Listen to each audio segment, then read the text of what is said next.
In the second chapter, particularly verse 7, it reads, and I quote, Esther was a very beautiful and lovely young woman, close quote. But here are Esther's strengths, particularly these two, simple ones for today. The first strength was her beauty. Yes, her beauty.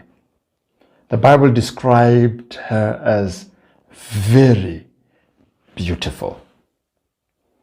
And I know that it may sound weird to point out her beauty as a strength, and maybe it may sound superficial, but let me make a point. Let me explain why this is a strength, particularly in this instance. You see, every generation, every culture, every society, and every race has a dominant, at least one or two, whatever, but a dominant perception of beauty in relation to human beings. And it seems as though also that we have lines to know who is beautiful and who isn't. We hear it in some of the things that we say sometimes when we see people and we say, oh, that one is beautiful, and we sometimes even dare to say that one isn't. But also in the language that we use to describe those in the middle, well, so not really cute or whatever. We seem to have ratings on who's attractive and of course who is not. And yes, on paper we say beauty is in the eye of the beholder, but somewhere at the back of our mind we don't truly believe that. There's a series that I was watching called 100 Humans. That's from Netflix, exploring this question in this particular episode. Do you think that good-looking people get away with more? That's to say, with more than the average looking people. The conversation, as it went further, it eventually went on to this question, and I quote, can good looks keep you out of jail?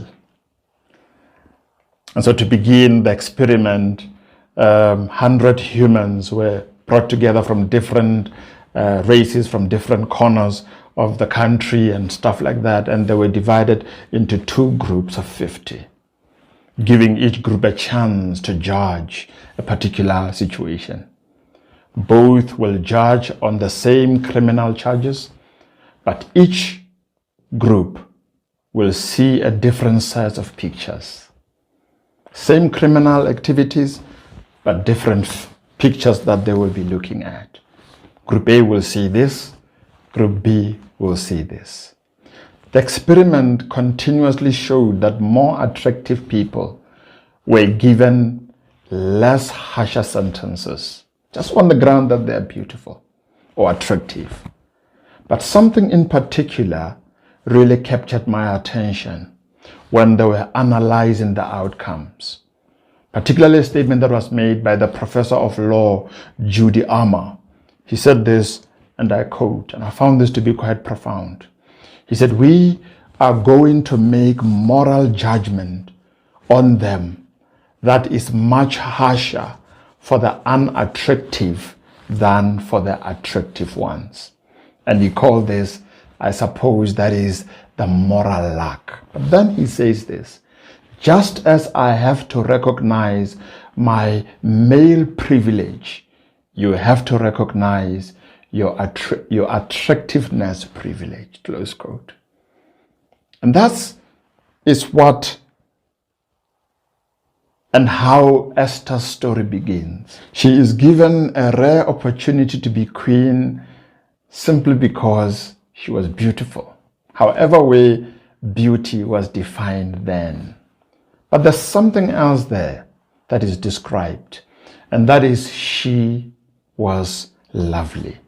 And I used a particular dictionary that defines lovely as friendly, as kind, and as generous. That is a very crucial lesson.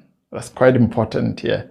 That life isn't just about your gifts and how gifted you are. It isn't just about talent. It isn't just about privilege. It isn't just about unfair advantage.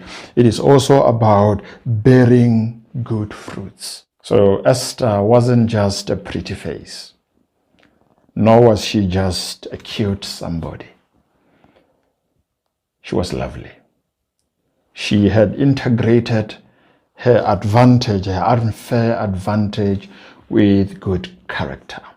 In other words, she had integrated the gift with the fruits.